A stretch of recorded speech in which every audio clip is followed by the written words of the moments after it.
Hello SSC 2026 ব্যাচের মানবিক বিভাগের শিক্ষার্থীবৃন্দ, তোমাদের সামনেই বাংলাদেশের ইতিহাস ও বিশ্ব সভ্যতা পরীক্ষাটি।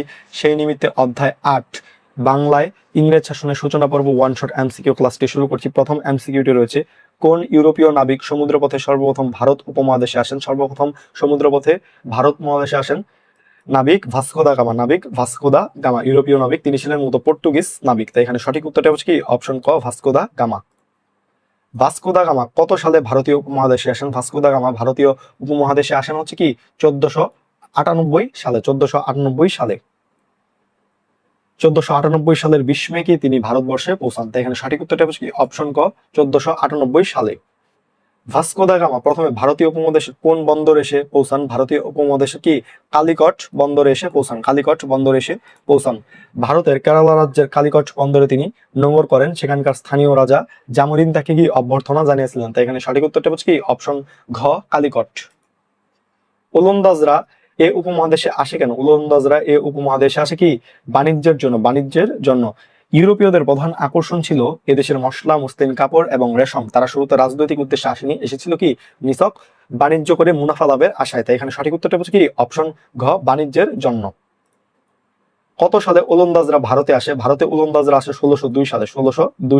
1602 সালে নেদারল্যান্ডের কি ইউনাইটেড ইস্ট ইন্ডিয়া কোম্পানি গঠিত হয়। ডাচ বা ওলন্দাজরা মূলত মশলার বাণিজ্যের জন্য দক্ষিণ পূর্ব এশিয়ায় বেশি মনোযোগী ছিলেন। তাই এখানে প্রশ্নের প্রাসঙ্গিকতা সঠিক উত্তর কি 1602। ড্যানিশ ইস্ট ইন্ডিয়া কোম্পানি গঠনের কারণ কি ছিল? ড্যানিশ ইস্ট ইন্ডিয়া কোম্পানি গঠনের কারণ ছিল কি আমদানি রপ্তানি।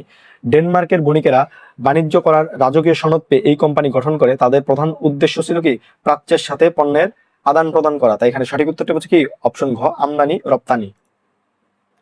কত সালে দিনেমাররা ইংরেজদের কাছে বাণিজ্য গুটি বিক্রি করে দেয়? 1845 সালে দিনেমাররা ইংরেজদের কাছে গিয়ে বাণিজ্য গুটি বিক্রয় করে দেয়। দিনেমাররা যারা আসলে কি ডেনমার্কের অধিবাসী, বাণিজ্যে খুব একটা সুবিধা করতে পারেনি। শেষ পর্যন্ত শ্রীরামপুর সহ তাদের সব গুটি ইংরেজদের কাছে বিক্রি করে কি তারা দেশ ত্যাগ করে। তাই এখানে সঠিক উত্তরটা হচ্ছে কি অপশন ঘ, 1845 সালে।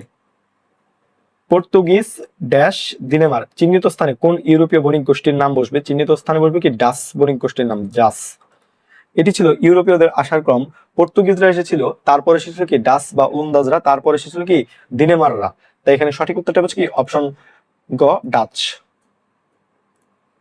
ইস্ট ইন্ডিয়া কোম্পানি কোন ধরনের সংগঠন ছিল?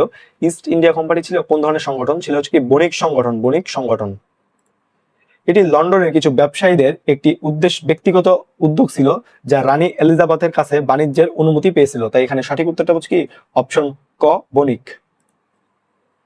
ইংরেজরা ভারতবর্ষে প্রথম বাণিজ্য কুঠি কোথায় নির্মাণ করে? বাণিজ্য কুঠি নির্মাণ করেন কি সুরাটে নির্মাণ করে।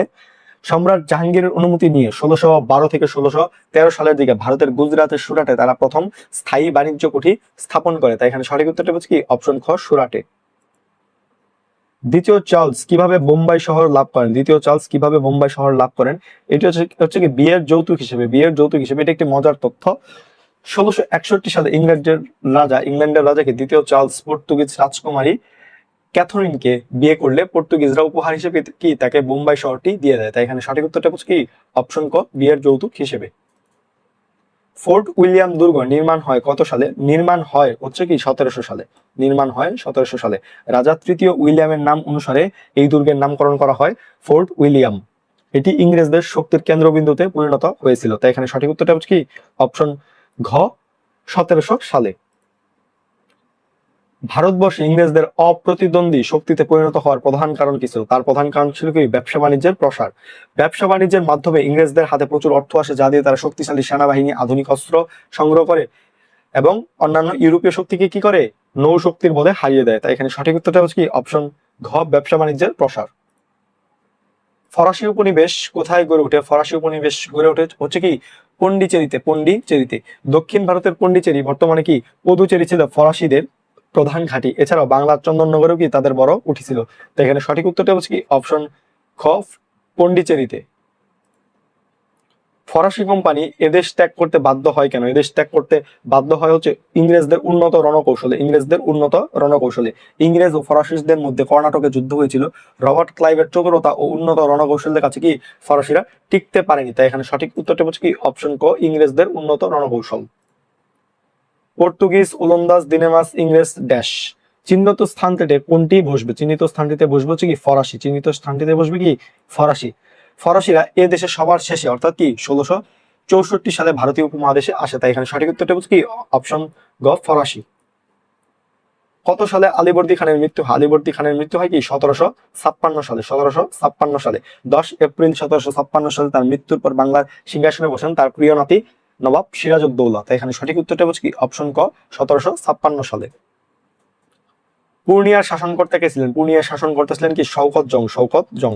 শওকত জং ছিলেন সিরাজউদ্দৌলার খালাতো ভাই। তিনি সিরাজের বিরুদ্ধে বিদ্রোহ করেছিলেন এবং নবাব তাকে কি যুদ্ধে পরাজিত ও নিহত করেন। তাই এখানে সঠিক উত্তরটা হচ্ছে কি অপশন খ শওকত জং। পলাশীর যুদ্ধ কবে সংঘটিত হয়? পলাশীর যুদ্ধ সংঘটিত হয় হচ্ছে কি 1757 সালের 23 জুন। 1757 সালের কত জুন? 23 জুন। ভগীরথী নদীর তীরে পলাশীর আম্রকাননে এই ঐতিহাসিক যুদ্ধ হয়। এটি ছিল বাংলা তথা ভারতের স্বাধীনতার সূর্য অস্তমিত হওয়ার একটি দিন। তাই এখানে সঠিক উত্তরটা হচ্ছে কি অপশন গ 1757 সালের কি 23 জুন। পলাশীর যুদ্ধে নবাব সিরাজের পরাজয়ের অন্যতম কারণ কি ছিল? মীর জাফরের বিশ্বাসঘাতকতা। মীর জাফরের বিশ্বাসঘাতকতা। যুদ্ধের ময়দানে নবাবের প্রধান সেনাপতি মীর জাফর তার সৈন্যবাহিনী নিয়ে নিষ্ক্রিয় হয়ে দাঁড়িয়েছিলেন, যা নবাবের পরাজয় কি করে? নিশ্চিত করে। তাই এখানে সঠিক উত্তরটা হচ্ছে কি অপশন ক মীর জাফরের বিশ্বাসঘাতকতা।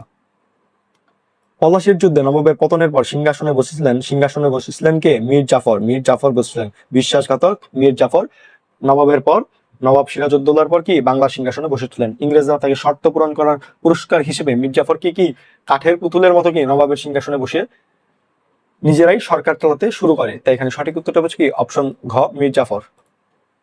বক্সারের যুদ্ধ কত সালে হয়? বক্সারের যুদ্ধ হয় কি 1764 সালে। 1764 সালে এই যুদ্ধে মীর কাসিমের সম্মিলিত বাহিনী ইংরেজদের কাছে হেরে যায়।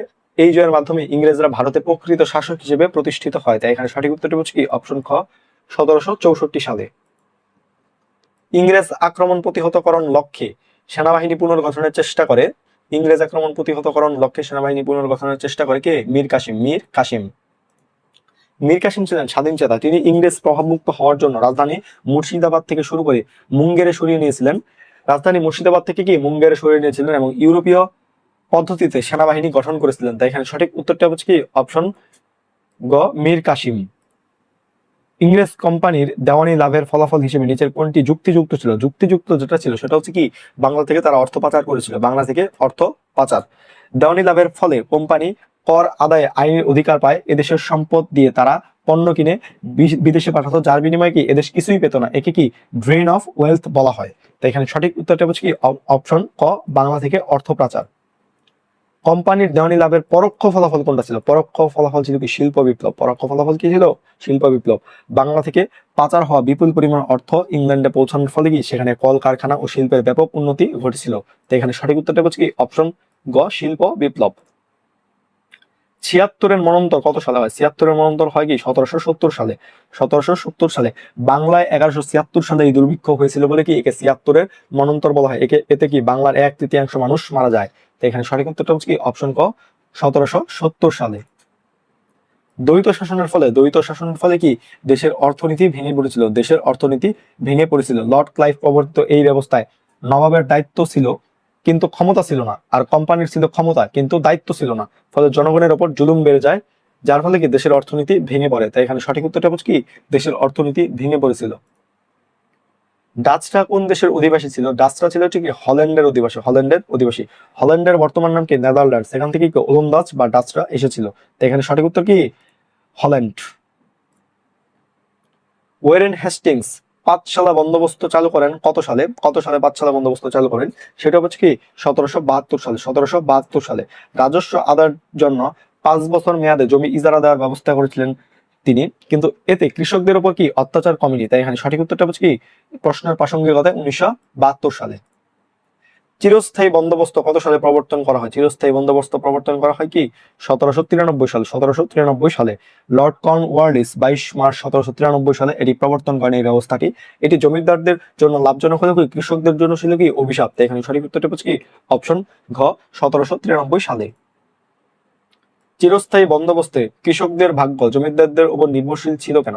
কৃষকদের ভাগ্য জমিদারদের উপর নির্ভরশীল ছিল তার কারণ হচ্ছে কি প্রজাস্বত্ব আইনের অনুপস্থিতির কারণে। প্রজাস্বত্ব আইনের অনুপস্থিতির কারণে এই আইনে জমির ওপর কৃষকদের কোনো অধিকার ছিল না। জমিদার যখন খুশি কৃষকদের উচ্ছেদ করতে পারতেন। তাই এখানে সঠিক উত্তরটা হচ্ছে কি অপশন খ প্রজাস্বত্ব আইনের অনুপস্থিতির কারণে।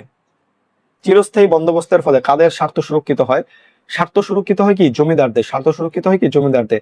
জমিদার শ্রেণীরা, যারা জমিদার ছিলেন, তারা জমির চিরস্থায়ী মালিকে পরিণত হন এবং ব্রিটিশদের কি একনিষ্ঠ অনুগত শ্রেণীতে পরিণত হন। তাই এখানে সঠিক উত্তরটা হচ্ছে কি অপশন ঘ জমিদারদের। চিরস্থায়ী বন্দোবস্তের পরে বড় বড় জমিদারি বিলুপ্ত হয়ে যায় কেন? বড় বড় জমিদারি বিলুপ্ত হয়ে যায় কারণ হচ্ছে কি সূর্যাস্ত আইনের কঠিনতায়। সূর্যাস্ত আইনের কঠিনতায় নির্দিষ্ট দিনে সূর্য ডোবার আগে সরকারি কোষাগারে খাজনা জমা দিতে না পারলে জমিদারি নিলামে বিক্রয় করে দেওয়া হতো। তাই এখানে সঠিক, তাই কি বড় বড় জমিদারির পক্ষে কি এটা এই খাজনাগুলো দেওয়া কি সম্ভবপর ছিল না বা কঠিন হয়ে পড়তো, যার কারণে কি তারা বিলুপ্ত হয়ে যায়। তাই এখানে সঠিক উত্তরটা হচ্ছে কি অপশন ক সূর্যাস্ত আইনের কঠিনতায়। চিরস্থায়ী বন্দোবস্তের বৈশিষ্ট্য নয় কোনটা? নয় কোনটা সেটা হচ্ছে কি খাজনা বাকি পড়লে জমিদারদের জমি বিক্রি করার ক্ষমতা ছিল না, এটা বৈশিষ্ট্য না। কারণ আসলে আইন অনুযায়ী খাজনা বাকি পড়লে সরকার জমিদারের জমি নিলামে তোলার অধিকার রাখতো, যা জমিদারদের জন্য ছিল কি বড় একটি আতঙ্ক। তাই এখানে সঠিক উত্তরটি হবে হচ্ছে কি অপশন ঘ খাজনা বাকি পড়লে জমিদারদের জমি বিক্রয় করার ক্ষমতা ছিল না। তো এই ছিল বাংলাদেশের ইতিহাস ও বিশ্ব সভ্যতা অধ্যায় 8 বাংলা ইংরেজ শাসনের সূচনা পর্ব ওয়ান শট এমসিকিউ। তোমাদের সকলের জন্য শুভকামনা রইল। ধন্যবাদ সবাইকে।